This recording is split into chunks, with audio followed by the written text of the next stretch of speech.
Hello friends, welcome back to PCM world. तो यार, जैसे कि मैंने अपनी लास्ट वीडियो बनाई थी जीडीएस बीपीएम अप्रैल 2023 की सैलरी स्लिप के ऊपर। एंड आज की वीडियो फ्रेंड्स हमारी होने वाली है जीडीएस एबीपीएम या फिर जिसको हम डाक सेवक भी बोलते हैं, उनकी अप्रैल 2023 की सैलरी स्लिप के ऊपर कि उनकी सैलरी कितनी आएगी। क्योंकि अभी आप लोगों को पता होगा कि रिसेंट में ही जो डीए है वो इंक्रीज हुआ है। पहले 38% था, अब 42% हो गया है। सो इसके रिगार्डिंग जो बीपीएम की सैलरी में कितना इंक्रीमेंट हुआ था, अब उसकी सैलरी कितनी आती है, उसके रिगार्डिंग तो मैंने वीडियो बनाई रखी है। अगर आपने अभी तक चेकआउट नहीं की, चेकआउट कर लेना। उस वीडियो का लिंक आपके यहाँ पे आई बटन पे एंड डिस्क्रिप्शन बॉक्स में मिल रहा होगा। बाकी अभी जो जीडीएस एबीपीएम की या फिर जो डाक सेवक की जो सैलरी है उसमें कितना इंक्रीमेंट हुआ है और कौन कौन से अलाउंस वगैरह यहाँ पे आपको मिलते हैं, और टोटल एक फ्रेशर एबीपीएम की इन हैंड सैलरी क्या होती है जो आपको इन हैंड मिलेगी जब आप ज्वाइन करोगे। देन साथ में आपको जो एक मंथ कंप्लीट करने के बाद में आपको इन हैंड सैलरी कितनी होती है एक फ्रेशर एबीपीएम की या एक फ्रेशर डाक सेवक की, वो आपको आज की इस वाली वीडियो में पता लगने वाला है। सो बिना किसी देरी के फ्रेंड्स, हम आज की इस वाली वीडियो को स्टार्ट करते हैं। वीडियो को स्टार्ट करने से पहले अगर आप हमारे चैनल पे नए हैं तो मेरे चैनल को सब्सक्राइब कर लो, साथ साथ में बेल आइकन को प्रेस कर लेना है। अगर आपको आज की वीडियो अच्छी लगे तो वीडियो को लाइक करें, ज़्यादा शेयर करें। एंड चलिए फ्रेंड्स, हम आज की वीडियो को स्टार्ट करते हैं। तो सबसे पहले तो हम लोग यहाँ पे यार बात करेंगे एबीपीएम या फिर डाक सेवक, ये क्या होते हैं।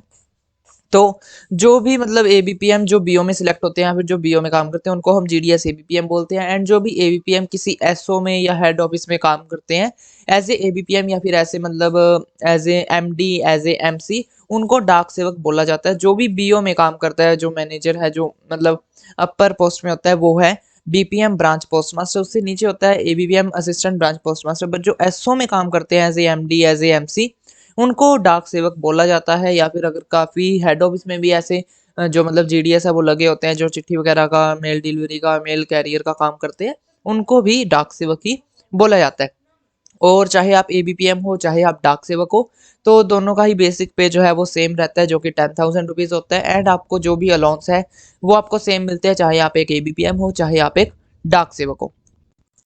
बट जो डाक सेवक होते हैं उसको एक पता नहीं दो अलाउंस मतलब ना ऐसे थोड़ा इंक्रीमेंट होके मिलता है। क्योंकि डाक सेवक को अगर एसओ में वो काम करता है या फिर हेड ऑफिस में वो काम करता है, सो उसको वहाँ पे थोड़ा टाइम एक्स्ट्रा लगाना पड़ता है। एबीपीएम की ड्यूटी जो है वो 4 घंटे की होती है, बट डाक सेवक की ड्यूटी जो है वो मतलब ज़्यादा आवर्स की भी हो सकती है। वैसे अगर हम बात करें रूल्स एंड रेगुलेशन के हिसाब से तो 4 घंटे की है। बट फिर भी अगर आपके वहाँ पे जो मतलब मेल्स वगैरह ज़्यादा आती हैं या फिर काफ़ी बार ऐसे होता है कि लेट हो जाती है, कंप्यूटर में चढ़ती नहीं है, सो फिर आपको ज़्यादा टाइम लगाना पड़ता है, जिसके कारण आपको वहाँ पे थोड़ी जो सैलरी है वो इंक्रीज़ देखने को मिलेगी। बाकी ज़्यादा कुछ फ़र्क नहीं होता, ऑल दो सेम ही होती है।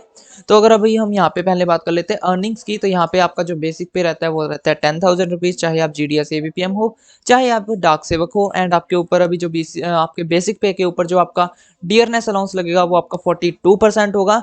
और जो कि आपका 4,200 रुपीज़ आपका जो डीएनएस अलाउंस है पर मंथ आपको देखने को मिलेगा, जो कि आपकी बेसिक पे में भी ऐड होगा। सो आपकी टोटल अर्निंग्स में यहाँ पे 10,000 रुपीज़ आपका बेसिक पे हो गया, डियरनेस अलाउंस हो गया आपका 4,200 रुपीज़। एंड उसके बाद में जैसे कि आप एबीपीएम हो या फिर डाक सेवक हो, देन आपको साइकिल मेंटेनेंस अलाउंस मिलता है। ये जो अलाउंस है ये बीपीएम को नहीं दिया जाता है, क्योंकि बीपीएम का काम ऑफिस के रिगार्डिंग ही है और उसको ऑफिस मेंटेनेंस अलाउंस दिया जाता है, जो कि 250 रुपीज़ होता है।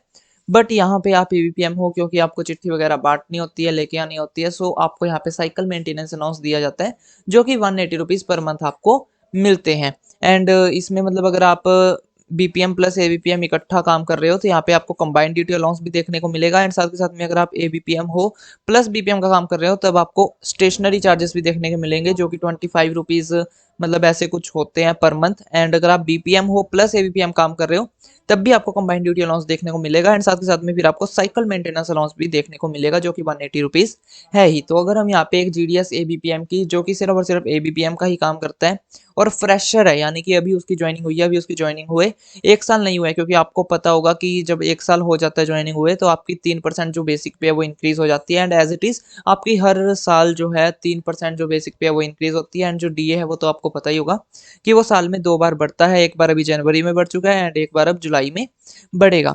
सो इस रिगार्डिंग अभी जैसे कि मेरी भी जो बेसिक पे है वो सिंपली जो एक फ्रेशर की आती है, मेरी भी सेम ही आती है।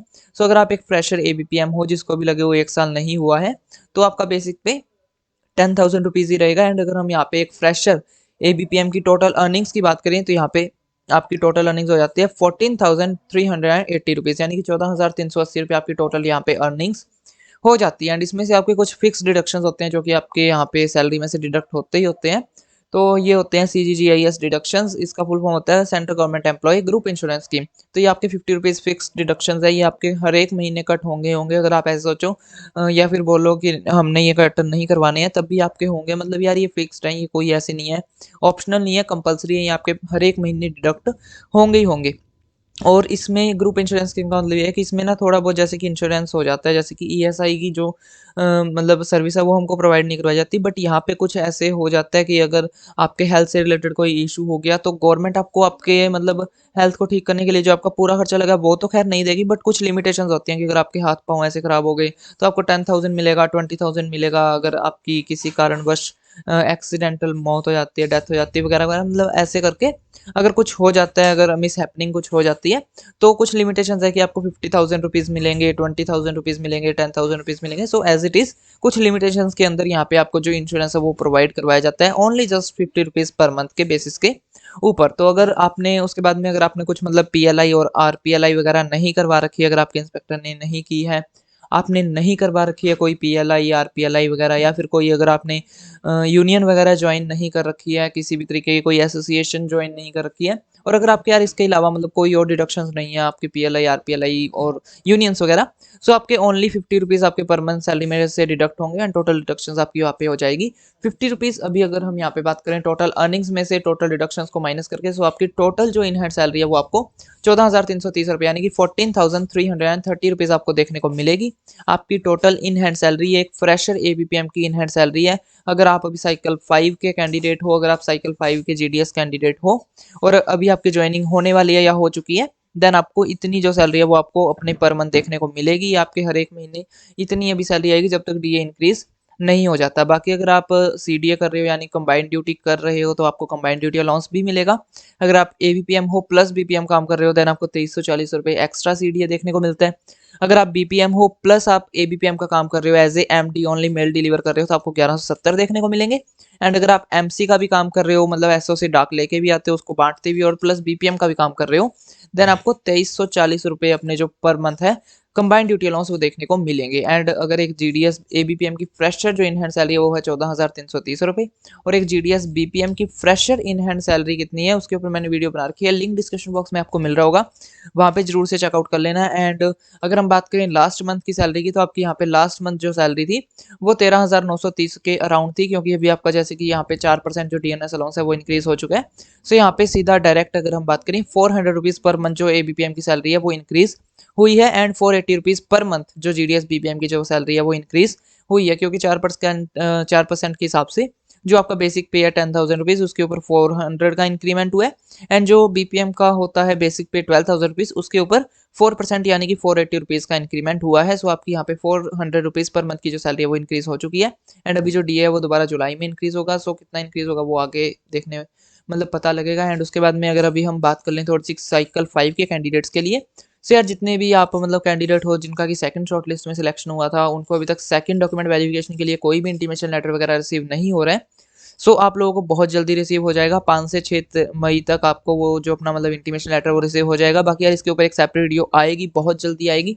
सो चैनल पे न्यू हो तो फटाफट से सब्सक्राइब कर लेना। एंड साथ के साथ में जो थर्ड शॉर्ट लिस्ट है वो कब तक रिलीज होगी उसके ऊपर भी वीडियो बहुत जल्दी आने वाली है। 10 से 11 मई तक आपको एक अप्रॉक्सीमेट डेट बता दूं कि 10 से 11 मई तक जो थर्ड शॉर्ट लिस्ट है वो आपकी रिलीज होने की मतलब पॉसिबिलिटी है। बाकी इससे 1-2 दिन आगे पीछे हो सकता है, बट हाँ ये पॉसिबिलिटी है। बाकी इसके ऊपर भी यार डिटेल्ड वीडियो आएगी, पूरा एनालिसिस करके आपको बताएंगे कि फर्स्ट शॉर्ट लिस्ट कब रिलीज हुई थी, उसका सेकंड डीवी कब आया, उसके बाद में सेकंड लिस्ट कब रिलीज हुई, उसका सेकंड डीवी कब आएगा, एंड साथ के साथ में थर्ड लिस्ट भी कब तक रिलीज होने वाली है। सो आपके इतने जितने भी डाउट्स हैं आई होप मैंने आपके डाउट्स को क्लियर किया होगा, उनके आंसर दिए होंगे। बाकी इनके ऊपर डिटेल जो वीडियो है वो बहुत जल्दी आपको देखने को मिलेगी।